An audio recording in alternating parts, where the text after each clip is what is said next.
Hey folks, Tennessee Brando here with MeidasTouch. So recently Lauren Boebert sent out a tweet that I'm sure didn't quite get the reaction she was hoping for. Let's take a look at it. Voting for Democrats to run the school system is like hiring Paul Pelosi to drive the school bus.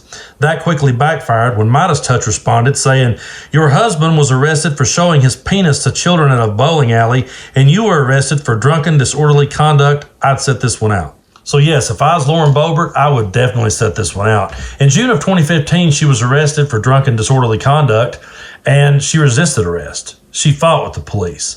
And then in December of that year, she failed to appear in court.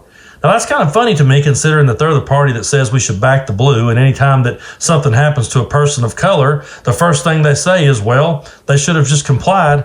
If they'd have complied with law enforcement, there wouldn't be any problem, but yet Lauren Boebert fights back with the police. Now, I'm not one here to get on any moral high ground. I mean, all of us have made mistakes, but the difference is I'm not out here speaking for the church. I'm not out here saying that the church is who should be controlling the state. You know, I would highly recommend that everyone go take a long look at Lauren Boebert's rap sheet. And as you're reading it, ask yourself, how is it that this woman got to be the new voice and the new face of Christianity? How is it that she's telling us that the church should control the state? And how is it that the church sat back and let this woman have the reins and let this woman speak for them? You know, when I was a kid growing up in church, I got taught that we had to live a life very much like Christ, that we had to strive to be perfect, that we had to give an account for our actions, that we were going to be held accountable one day. I was actually told that every idle word that came out of our mouths on this earth, we would give an account thereof in the day of judgment. And yet somehow the church of today has let the likes of Lauren Boebert take the reins and speak for them. It's absolutely mind-boggling. Now, as far as Paul Pelosi, he did plead guilty to a DUI misdemeanor. He was sentenced to 5 days in jail and 3 years of probation. He also will have to attend a drunk driving class. He has one of those interlock devices on his vehicle now that he will have to give a breath sample before it will start. So, you know, he did face up and had some accountability here. Was it stupid that he drove drunk? Absolutely. Should he have called an Uber? Yes, he should have. But he faced up to his actions. Did he fight back with the police?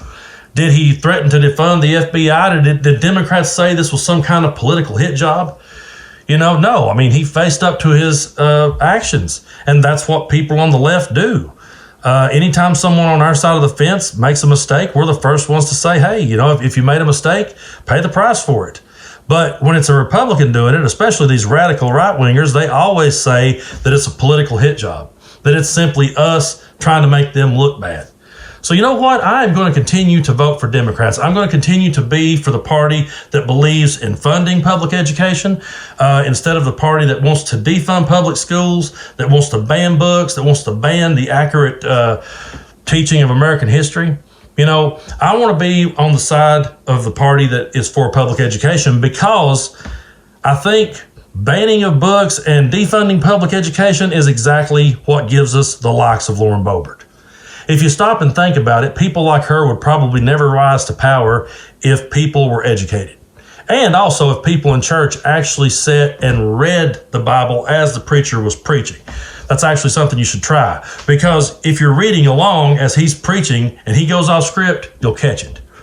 But apparently no one was reading along in that book, and so when Lauren Boebert goes off script, they all just move right with her because they don't know any better. So, you know, everyone makes mistakes. We all have a past. Everyone has made mistakes and done things we really wished we hadn't. But sometimes it's how you face up to those mistakes that matters. This November is Rowvember. MeidasTouch just released its brand new collection of Rowvember t-shirts and pins to let the country know what's at stake this upcoming midterm election. Go to store.meidastouch.com to grab yours. That's store.meidastouch.com.